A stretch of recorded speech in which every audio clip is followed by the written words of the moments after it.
Para mi Apurímac, estas hermosas mayuras, Abancay, Andahuaylas, Chincheros, Aymaraes, Cotabambas, Grau y Antabamba, tierras hermosas de los Chaucas, Apurímac, de mi querido Perú profundo.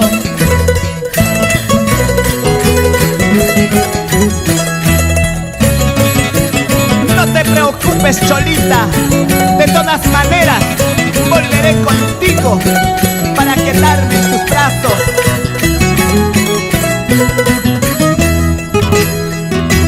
Cóndor pasa, pasa nomás pues Cholito, esos tus ojos traicioneros, que no me mires por favor, que no me mires por favor.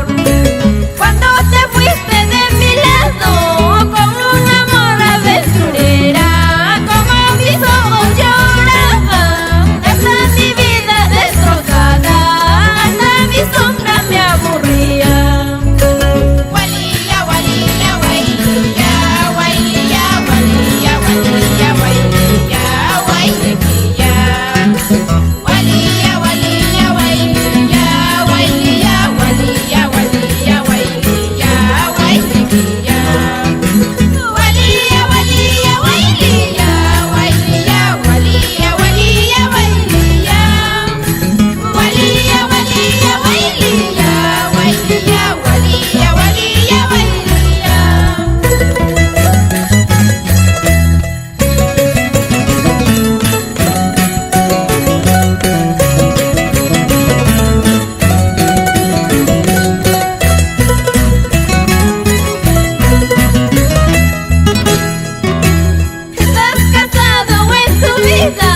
¿Cómo se va tu matrimonio?